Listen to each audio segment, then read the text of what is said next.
Bien. Unidad 5, estereotipos, prejuicios y discriminación.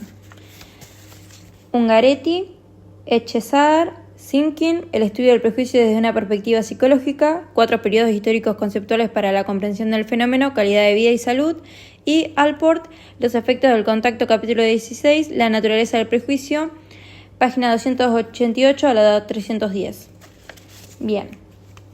Estereotipo, prejuicio y discriminación. Estereotipo es esa imagen típica que viene a la mente de un individuo cuando piensa en un grupo social particular. Acá, básicamente, los simplificadores de un entorno complejo vendría a ser. Hay esquemas cognitivos socialmente percibidos cuya función es procesar información acerca de otros. Está dirigido a un grupo social. El prejuicio es esa actitud individual, actitud derogatoria o negativa hacia una persona en tanto perteneciente a un determinado grupo o categoría social. Va a brindar orientación a los seres humanos y es dirigido a una persona en tanto perteneciente a un grupo social. Discriminación.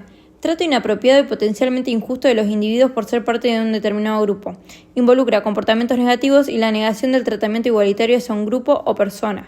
Busca mantener y reforzar las ventajas de un grupo y sus miembros por sobre otros. Vamos a hablar de lo que serían los periodos históricos conceptuales en el estudio del prejuicio. Tenemos que, en el periodo histórico, donde está todo lo que sería la teoría de la raza, la conceptualización psicológica del prejuicio, que es hasta el 1920, la forma de pensar el prejuicio acá era la justificación de la superioridad racial. Los conceptos centrales eran el retraso evolutivo, la limitación intelectual, y el contexto social era el colonialismo y la esclavitud. Después tenemos otro periodo histórico que va a ser el de los procesos psicodinámicos a la estructura de la personalidad. Este va a ser desde 1920 hasta 1960. La forma de pensar el prejuicio va a ser la proyección de la hostilidad hacia grupos minoritarios. Los conceptos centrales van a ser mecanismo de defensa estructural de la personalidad autoritaria. Y el contexto social es la Segunda Guerra Mundial. Otro periodo es el de la psicología individual a la influencia social, de 1960 a 1980. La forma de pensar el prejuicio es la construcción del prejuicio a partir de las normas sociales. Sus conceptos centrales van a ser la conformidad, la obediencia y la socialización. El contexto social van a ser los movimientos sociales antidiscriminación. Y por último, tenemos el periodo de la perspectiva cognitiva a nuestras formas del prejuicio, de 1980 hasta la actualidad, digamos. La forma de pensar el prejuicio va a ser el sesgo cognitivo en la construcción de la identidad social.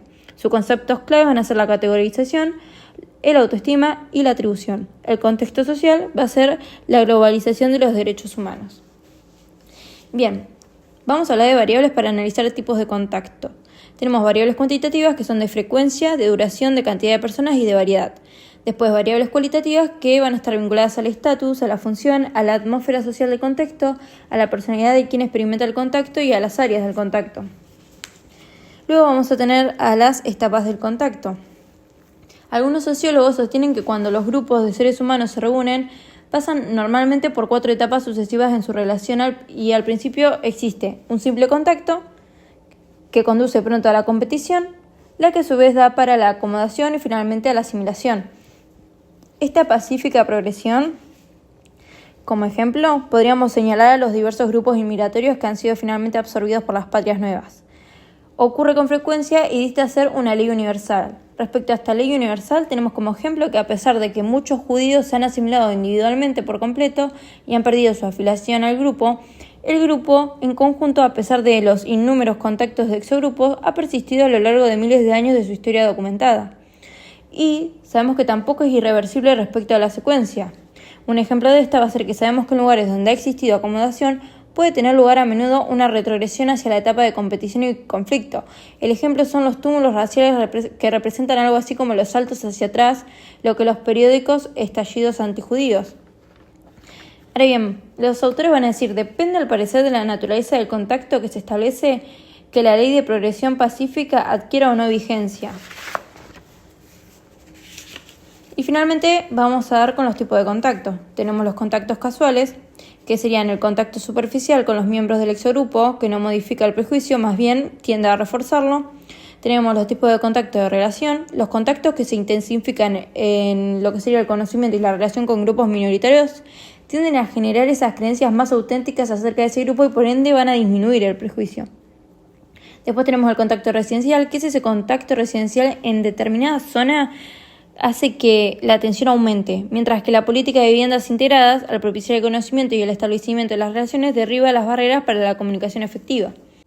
Después tenemos el tipo de contacto ocupacional, que es importante considerar las diferencias del estatus, ya que tienden a crear y mantener el prejuicio. Los contactos en el trabajo con miembros del exogrupo de igual estatus tienden a disminuir el prejuicio, pero también conocer a miembros del exogrupo con mayor estatus ocupacional al propio.